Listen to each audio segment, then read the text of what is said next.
అందరికీ praise the lord. ప్రభువైన యేసుక్రీస్తు నామములో మీ అందరికీ శుభములు తెలియజేస్తా ఉన్నాం. ప్రియమైన దేవుని ప్రజలారా, కొంతమంది ప్రార్థన అవసరాలు కోరారు. సంతోష్ కుమార్ అక్క, రవీంద్రనాథ్ అన్న, మరి పార్వతి సహోదరి, మరి అట్లా కొంతమంది చెల్లి షారా, మరి హెజ్రా అన్నోళ్ళు అందరూ కూడా, ఇంకా కొంతమంది కూడా ప్రార్థన అవసరాలు కోరుతూ ఉన్నారు. మీ కొరకు మేము తప్పక ప్రార్థన చేస్తాం. ఎవరు కలవరపడాల్సిన అవసరత లేదు.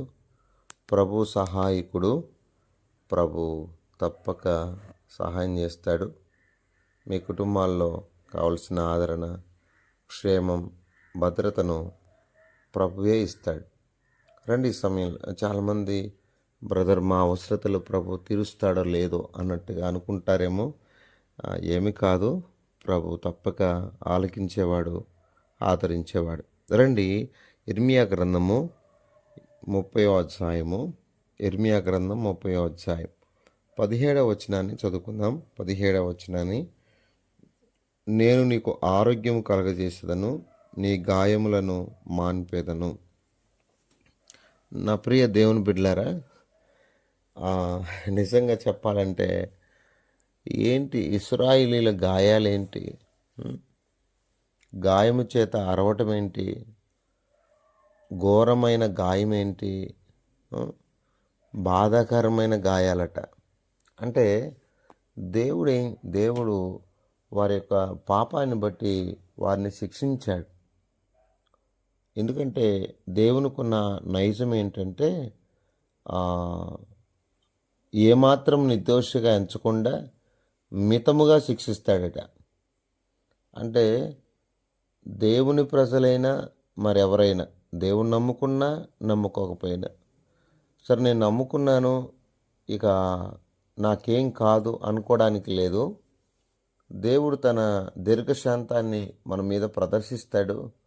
ఒకవేళ మార్పుకైనా చెందకపోతే, జీవితానికైనా మార్చుకోకపోతే మన జీవితం గాయాల పాలవుతుంది అని చెప్పట్లో సందేహం లేదు.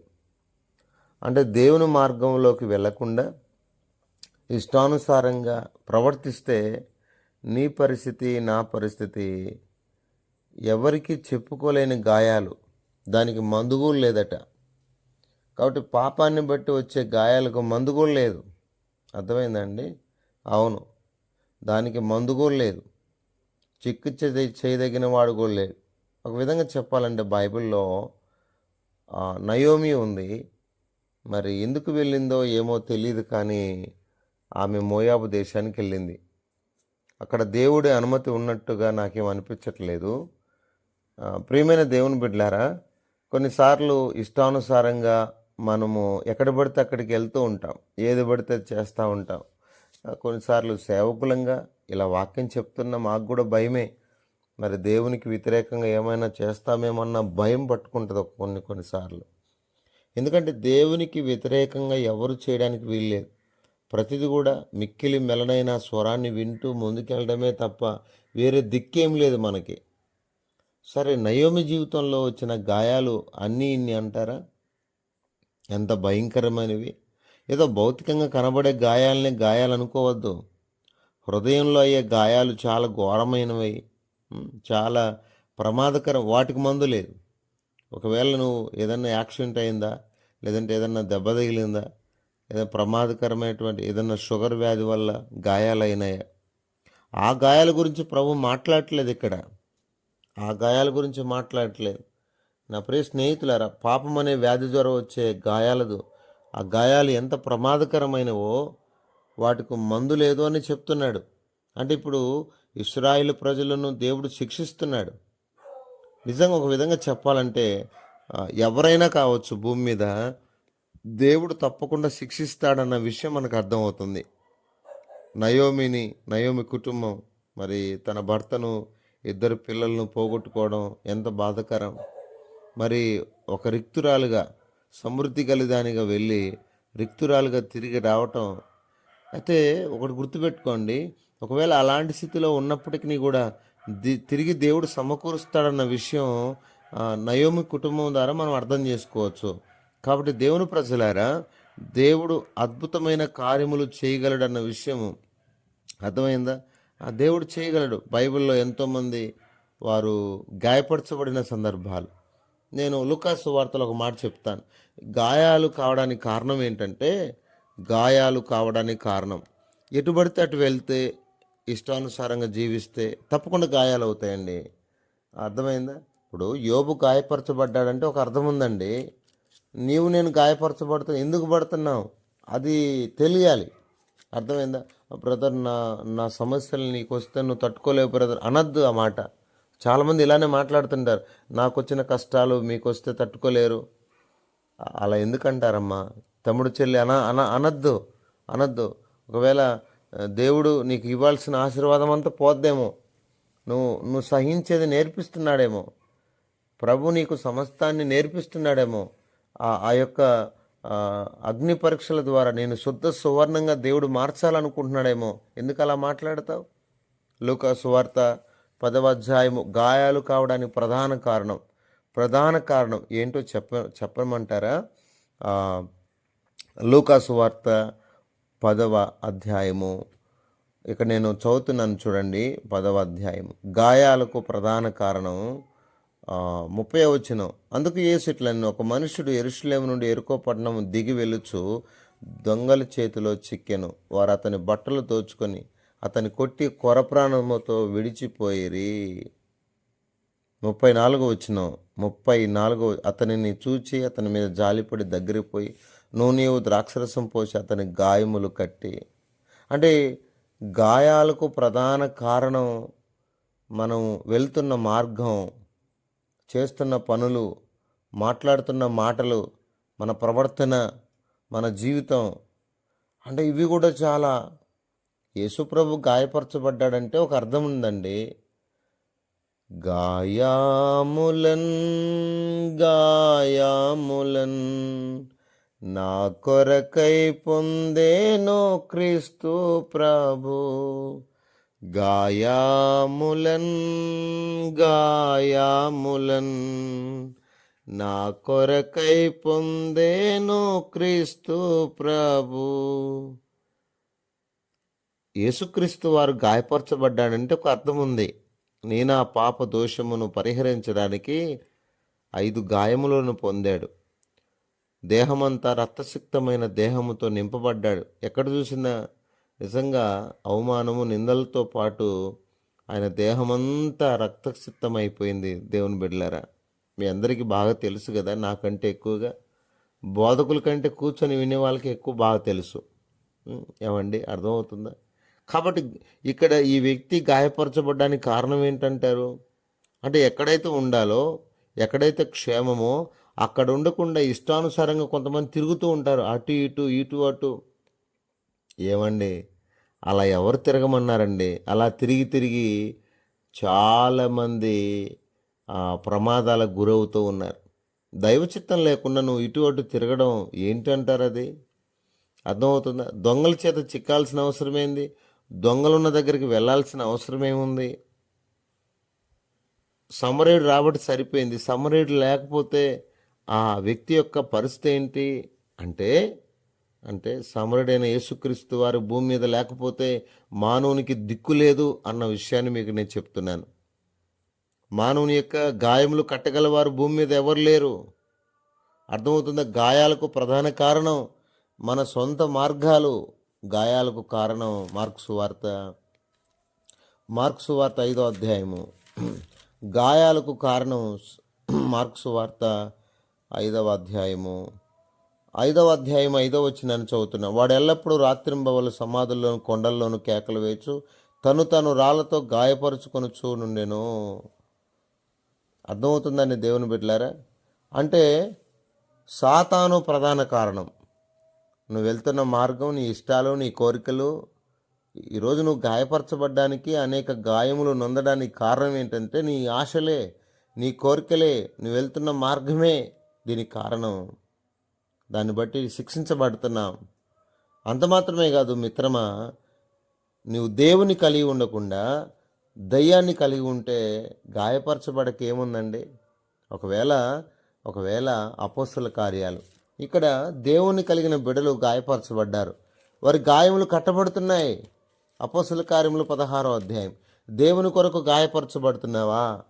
శబాష్, దేవుడు నిన్ను దీవించునుగాక. దేవుని కొరకు అవమానపరచబడుతున్నావా? దేవుని కొరకు ఈ భూమి మీద ఏం చేయబడుతున్నావు? దేవుడు నిన్ను దీవించునుగాక. అలా కాకుండా నీ నీ స్వచిత్తాన్ని బట్టి, నీ తలంపులను బట్టి, నీ కోరికలను బట్టి, నీ ఆలోచనలు బట్టి, నీకున్న ఆలోచనలు బట్టి వెళ్తుంటే గాయపరచబడి అయ్యో నేను గాయపరచబడ్డానంటే ఎట్లాగండి? దేవుని బిడ్డలారా, అపోస్తలుల కార్యములు 16వ అధ్యాయం. ఇక్కడ పౌలు గారిని మరి శీలను బెత్తాలతో కొట్టారు. ఎంత గాయాలవుతాయి తెలుసుగా. 23వ వచనం, వారు చాలా దెబ్బలు కొట్టి వారిని చెరసాల వేసి భద్రముగా కనిపెట్టవలనని చెరసాల నాయకుడికి ఆజ్ఞాపించారు. చాలా దెబ్బలు కొట్టారండి. ఎన్ని దెబ్బలో రాయబడలేదు. దేవుని కొరకు ఎంత గాయపరచబడ్డారు. 16వ అధ్యాయం 33వ వచనం, రాత్రి ఆ గడియలోనే అతడు వారిని తీసుకుని వచ్చి వారి గాయములను కడిగెను. వెంటనే అతడును అతని ఇంటి వారును బాప్తిసం పొందిరి. పాతకాలంలో అనేకులు రక్షించబడ్డానికి తన ప్రజలు గాయపరచబడ్డారు, నిందించబడ్డారు, ఇబ్బంది పడ్డారు. ఆ గాయాలన్నీ తిరిగి దేవుడే కట్టాడండి. ఎవరైతే గాయపరిచారో వారే గాయాలు కడితే ఎంత బాగుంటుంది చెప్పండి? ఎంత బాగుంటుంది చెప్పండి నా ప్రియమైన స్నేహితులారా. అలా కాదు, ఇంకా బైబిల్లో నేను చెప్తాను. గాయాలకు ప్రధాన కారణం మన సొంత మార్గం, ఇష్టానుసారంగా వెళ్ళడం. గాయాలకు కారణం సాతాను హృదయంలో పెట్టుకోవడం. గాయాలకు కారణం సమూయేలు మొదటి గ్రంథం. అలా గాయమైతే పర్లేదండి, ఆ గాయం మనల్ని మరణం వరకు తీసుకెళ్తే అప్పుడేంటి పరిస్థితి? కొన్ని గాయాలు మనల్ని మరణం వరకు తీసుకెళ్తాయండి. అవును మిత్రమా, జాగ్రత్త. సమూయేలు మొదటి గ్రంథం. సాతానుడు గురి చూసి మన మీద దాడి చేయడానికి ప్రయత్నం చేస్తున్నాడు. ఓ మిత్రమా, దేవునిని శిక్షించాలనే ఆయనకు ఉద్దేశం కాదు. ఒకవేళ నువ్వు దేవుని మాట వినకపోతే ఎన్ని ఇబ్బందులు పడతావో అదే బాధ. రండి, సమూయేలు మొదటి గ్రంథం 31వ అధ్యాయము 2-3 వచనాలు. సౌలును అతని కుమారులను తరుముచు యోనాతాను, అబినాదాబు, మెల్కిషువాను సౌలు యొక్క కుమారులను హతము చేసిరి. యుద్ధములో సౌలు ఓడిపోచుండగా అతడు అమ్ములు వేయి వారి కంటబడి వారి చేత బహుగాయముల నొందెను. అర్థమైందా అండి? సౌలు బహుగాయముల నొందాడట. ఏ రోజు కూడా దేవునికి ప్రార్థన చేసినట్టు కానీ, దేవునికి భయపడినట్టు కానీ, దేవుని సన్నిధిలో ఉన్నట్టు కానీ చాలామంది ఇలానే ఉంటారండి. పైకి భక్తిగా కనబడుతుంటారులే కానీ వారు ప్రార్థన చేసినట్టు కానీ, ప్రభు మీద ఆనుకున్నట్టు కానీ, ప్రభువు దగ్గర పశ్చాత్తాపడినట్టు కానీ ఎక్కడ మనం చూడం. అంటే గాయాలకు కారణం ఏంటి? సౌలు గాయాలకు కారణం ఏంటి? ఏ రోజు కూడా విధేయత చూపినవాడు కాదు. దేవునిని బాధ పెట్టినవాడు, దైవజనుని బాధ పెట్టినవాడు. అవునంటారా కాదంటారా? సమూయేలు ఎంత బాధపడ్డాడు? ఇష్టానుసారంగా జీవించినవాడు, తనకు నచ్చిందే చేశాడు కానీ దేవుని ఉద్దేశాలు ఎక్కడ నెరవేర్చినవాడు కాదు. అసూయపరుడు, దైవ చింతన లేనివాడు. కనుకనే చివరికి తన కుటుంబం ఎంత భయంకరమైన స్థితిలోనికి వెళ్ళిందండి. దేవుని కృపను కోల్పోయినవాడండి. ఓ మిత్రమా, నేను మీకు చెప్పాలనుకున్న అతి ప్రాముఖ్యమైన విషయం ఈరోజు చూడండి. భారతదేశంలో బ్రేకింగ్ న్యూస్ అంటే ఏం చెప్తారు? ఇప్పుడే క్రికెట్ టీమిండియా టాస్ గెలిచింది. అది బ్రేకింగ్ న్యూస్. మనకి బ్రేకింగ్ న్యూస్ అంటే ఏంటి? అంటే ఒత్తొత్తయన్నీ ఇప్పుడే సినిమా హీరోలు ఇప్పుడే పలాని ఆ ప్రాంతంలో దిగారు. బ్రేకింగ్ న్యూస్ మనకు అది. అర్థమైందా? బ్రేకింగ్ న్యూస్ అంటే పనికిమాలిన చెత్త చెదారం. నేను చెప్పే బ్రేకింగ్ న్యూస్ ఏంటంటే జాగ్రత్తగా ఆలకించండి దేవుని బిడ్డలారా. నేను ముగింపులోనికి వస్తున్నాను. ఏ రోజు కూడా దేవుని కృప మీద ఆధారపడలేదైనా దేవుని కృపను ఎప్పుడైతే పోగొట్టుకున్నారో తన జీవితంలో అన్ని నష్టాలే. దేవుని కృప తృణీకరింపబడిన దావీదును రాజుగా చేస్తే రాజు అయినటువంటి ఆ ఆ సౌలు కృపను పోగొట్టుకొని అసలు కుటుంబమే లేకుండా పోయింది. ఎంత దారుణం! ఎంత దారుణాతి దారుణం! అందుకే మన శరీరేచ్ఛల కోసం దేవుని కృపను అమ్ముకోకూడదు. దేవుని కృపను పోగొట్టుకోకూడదు. జాగ్రత్త పడదాం. కనుక గాయాలకు కారణం మన సొంత ఆలోచనలు, వెళ్ళే మార్గాలు, గాయాలకు కారణం సాతాను కలిగి ఉండడం, గాయాలకు కారణం నిజంగా దేవుని బిడ్డలారా, దేవుని మీద ఆధారపడకుండా ఇష్టానుసారంగా సొంత చిత్తాల ప్రకారం వెళ్తూ ఉంటే గాయమైతే పర్లేదు, ఆ గాయం నిన్ను మరణానికి తీసుకెళ్తే. అబ్షాలోము ఒక దెబ్బతో చచ్చిపోయాడు కొడితే. ఎందుకని? తనలో దైవ చిత్తం లేదు, గర్విష్టి, అహంకారంతో ప్రవర్తించాడు. కాబట్టి జాగ్రత్త పడదాం. నాబాల్ లాంటి వారు ఒక్క దెబ్బతో మొత్తబడి చనిపోయారు. జాగ్రత్త పడదాం మిత్రమా. ప్రభు ఆ, నేను నీకు ఆరోగ్యం కలగజేస్తాను. కాబట్టి ఈ భూమి మీద ఒకవేళ ఏదైనా అనారోగ్య పరిస్థితులు, ఏదైనా ఇబ్బందులు, ఏదైనా పరిస్థితులు ఉండవచ్చు. అంటే మన గాయాలన్నీ మాన్పేవాడు ఆయనే.